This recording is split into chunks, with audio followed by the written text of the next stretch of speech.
Hola a todos y bienvenidos a un nuevo vídeo en el canal. Como siempre digo, no olvides dejar tu like y suscribirte si te está gustando la dinámica. Y nada, dicho esto, comencemos.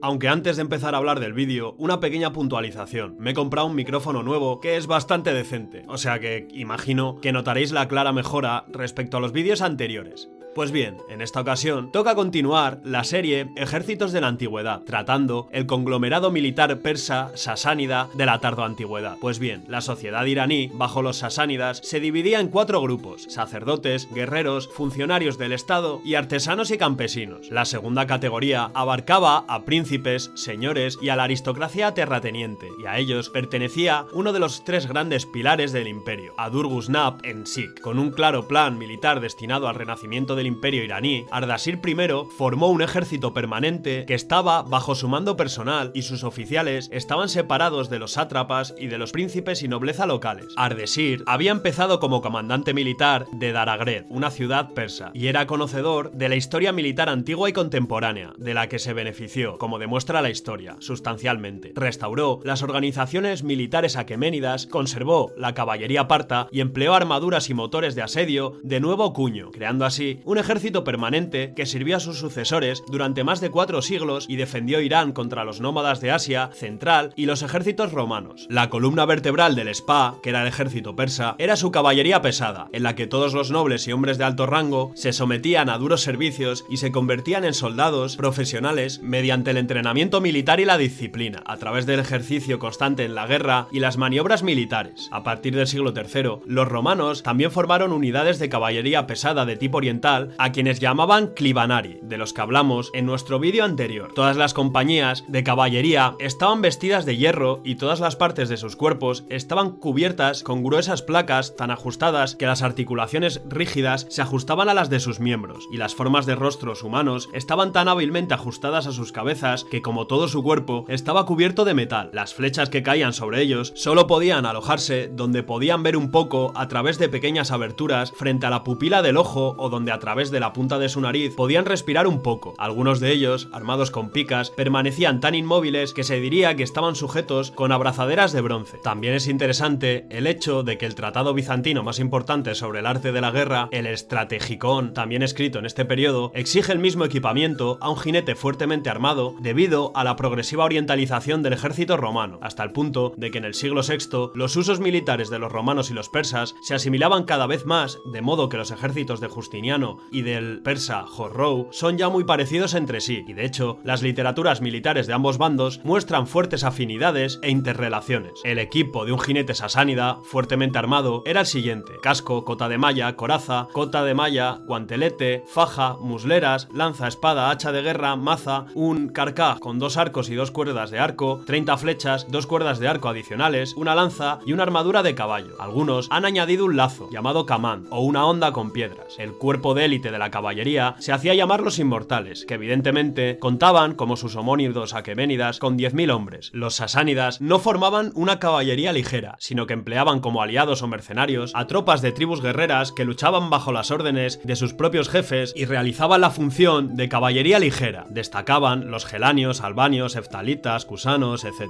La infantería se llamaba paigán y estaba formada por los arqueros y los soldados rasos. Los primeros se protegían con un escudo curvo oblongo cubierto de mimbre y cuero crudo. Avanzaban en orden cerrado y lanzaban al enemigo una lluvia de flechas. Los soldados de a pie se reclutaban entre los campesinos, no recibían paga y servían principalmente como pajes de los guerreros a caballo. También eran los encargados de atacar las murallas, excavar minas y cuidar del tren de bagajes, siendo sus armas principalmente una lanza y un escudo. Es decir, era un poco una infantería ligera de puta mierda, hablando en plata. La caballería estaba mejor apoyada por elefantes de guerra, con aspecto de torres andantes, que podían causar desorden y daños en las filas enemigas en campos abiertos y llanos. Los sasánidas no utilizaban carros de guerra. Sin embargo, a diferencia de los partos, los iranios organizaron una eficaz máquina de asedio para reducir las fortalezas y ciudades amuralladas enemigas. Aprendieron este sistema de defensa de los romanos, pero pronto llegaron a igualarlos no solo en el uso de máquinas de asedio ofensivas, como escorpiones, balistas, arietes y torres móviles, sino también en los métodos de defensa de sus propias fortificaciones contra tales artefactos, mediante catapultas, lanzando piedras o vertiendo líquido seguido hirviendo sobre los atacantes. La organización del ejército sasánida no está del todo clara, y ni siquiera es seguro que prevaleciera una escala decimal, aunque títulos como Hazarmard podrían indicar un sistema semejante. Sin embargo, la fuerza proverbial de un ejército era de unos 12.000 hombres. La fuerza total de los guerreros registrados en el 578 era de 70.000. El ejército estaba dividido, como en la época de los partos, en varios guns, cada uno de ellos compuesto por un número de drafts, que eran unidades con estandartes particulares, cada uno de ellos formado por algunos wasts, que eran subunidades. El estandarte imperial era el drafts Acabian, un emblema talismánico que acompañaba al rey de reyes o al comandante en jefe del ejército, que se situaba en el centro de sus fuerzas y dirigía los asuntos del combate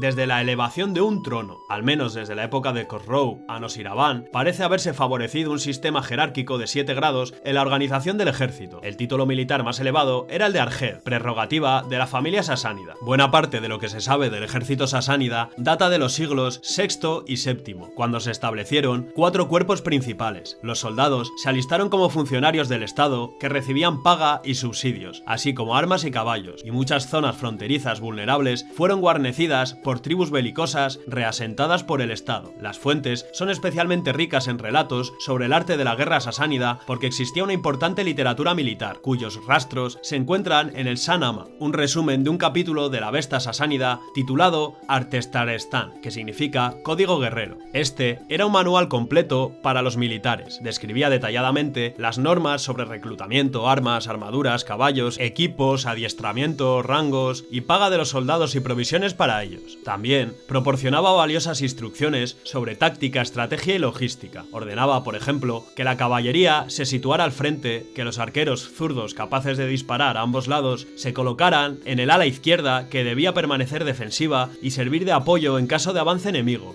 que el centro se situara en un lugar elevado para que sus dos partes principales, es decir, la línea principal de caballería y la menor de infantería detrás de ellos, pudieran resistir las cargas enemigas con mayor eficacia y que los hombres se alienaran de tal forma que tuvieran el sol y el viento a sus espaldas. Las batallas solían decidirse cuando la caballería de choque de la primera línea cargaba contra las filas opuestas con lanzas pesadas, mientras que los arqueros daban apoyo descargando tormentas de flechas. El centro, donde el comandante en jefe ocupaba su posición en un trono, era defendido por las unidades más fuertes. Dado que el hecho de llevar escudo a la izquierda hacía que el soldado no pudiera usar sus armas a la izquierda, la derecha se consideraba la línea de ataque y cada bando intentaba flanquear al enemigo desde esa dirección, es decir, a la izquierda del oponente respectivo. De ahí que el ala izquierda se fortaleciera, pero se le asignara un papel defensivo. La principal debilidad del ejército iraní era su falta de resistencia en el combate cuerpo a cuerpo. Otro defecto era la excesiva dependencia de los iranios de la presencia de su líder. En el momento en el que el comandante caía o huía, sus hombres cedían independientemente del curso de la acción. Durante el periodo sasánida, la antigua tradición del combate individual se desarrolló hasta convertirse en un código firme. En el año 421, el emperador Bahram V se opuso a un ejército romano, pero dio la guerra por perdida cuando su campeón, en combate singular, fue abatido por un godo del bando romano. Este tipo de duelos están representados en varios relieves rupestres sasánidas y en un famoso camafeo de París que representa al emperador Sapur I capturando a Valeriano. Los emperadores eran conscientes de su papel como líderes militares. Muchos participaron en batallas y algunos murieron. El libro ilustrado de los reyes sasánidas los mostraba como guerreros con lanza o espada. A algunos se les atribuye la redacción de manuales de tiro con arco y se sabe que llevaban relatos de sus campañas. Aunque la caballería pesada demostró su eficacia contra los ejércitos romanos, era demasiado lenta y regimentalizada para actuar con toda su fuerza contra la ágil e imprevisible caballería de armas ligeras y los rápidos arqueros a pie. Los persas, que a principios del siglo VII conquistaron Egipto y Asia Menor, perdieron batallas decisivas una generación más tarde cuando les atacaron los árabes, ágiles y ligeramente armados, acostumbrados a las escaramuzas y a la guerra del desierto. Contratar mercenarios árabes o iraníes orientales con armas ligeras podría haberles servido mucho mejor, pero continuaron con su ortodoxia tradicional y finalmente fueron derrotados por los árabes y los musulmanes. Y hasta aquí el vídeo, espero que os haya gustado y nada, no olvides dejar tu like y suscribirte y eso, nos vemos en la próxima.